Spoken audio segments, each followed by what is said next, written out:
I think Everlater alone keeps most of the local coffee shops in business. They run upstairs to Sydney's and grab a coffee. Can I have a triple espresso decaf latte? The weeks leading up to Investor Day are absolutely insane. We've just been working, 18 hours a day.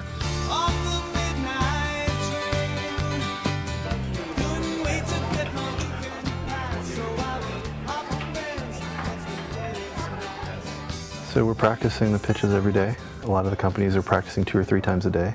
To a certain degree, every decision you make determines the success of maybe the next 5 to 10 years of your life. But the amount of pressure and stress that creates is pretty high. Retail is outselling. They've got a market, they've got a product, they know how to deliver it. I'm recording a video of our application for Investor Day. So I'm going to take you a little bit under the hood of what retail has. Now what we're able to do is actually overlay a heat map on top of it to show him where his employees spend their time, and more importantly, what are they doing when they're there. The Next Big Sound has totally blown me away, to be honest. They are being extremely hyper-productive right now. The amount of code those guys are cranking out, it's fast and it's furious. The artist names in faint writing in those boxes. So Brad is the guy who gives you really direct, straight feedback. That looks great. Yeah. I'm working on mock-ups for the homepage of the new site, and Brad Feld just walked in and I got to show it to him because we enacted some of his advice and he liked it, so it's a good day. You don't try to raise an angel round. You don't try to raise the financing. You're either going to do it or not. The success of raising the angel round is merely a first step in the context of the business. It has nothing to do with the ultimate success. No, seriously, every one of those meetings you should start with an 8-minute pitch. We're close enough to Investor Day that you should, whenever you get the chance, just practice it. I mean, it's kind of crunch time, right? I mean, for the pitch, in all seriousness. Where you were with it, it was good. It could be better. We want to know who is at Investor Day. Like, is TechCrunch there? Is the New York Times there? On the floor is mentors, founders, and accredited investors or venture capitalists. So about 2/3 of the audience at Investor Day will be actual investors. I'd expect there to be about 150 investors. They'll come from all over the country. I'd say half will be local and half will be from elsewhere. And obviously really important to prepare hard, practice the pitch. It's a big opportunity and you want to be prepared for it.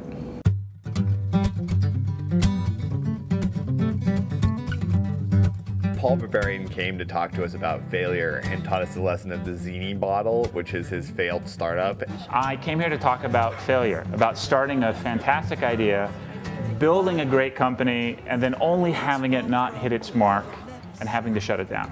Those lessons can be better than the lessons of success. And I've been in Boulder for 15 years. I am in the process of starting my 6th business. However, today we're going to talk about number 5. Because number 5 falls into the category of failure. And you're going to hear the story of the Zini bottle.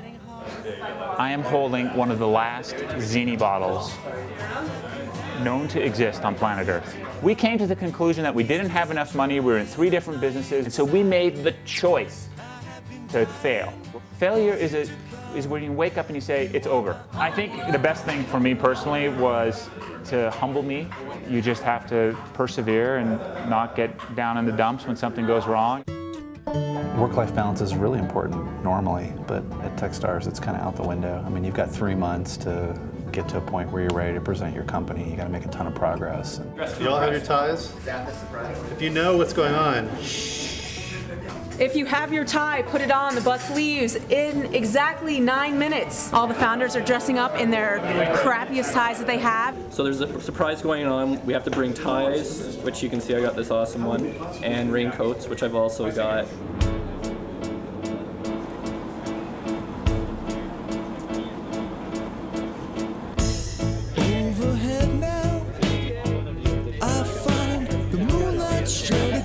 So we didn't know where we were going. We got on a bus, had no idea where we were going to end up.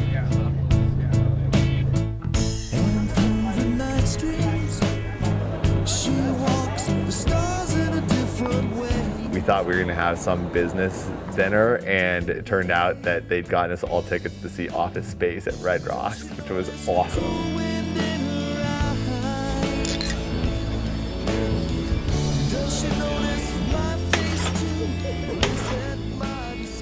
The movie Office Space just pokes a lot of fun at sort of corporate culture, and I think startups are counter corporate culture.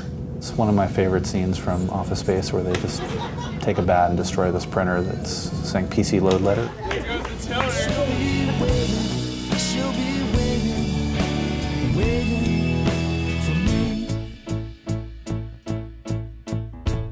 It's easy to be proud of all the founders. I'd say every single one of them has worked their butts off and really focused this summer. It is a good group.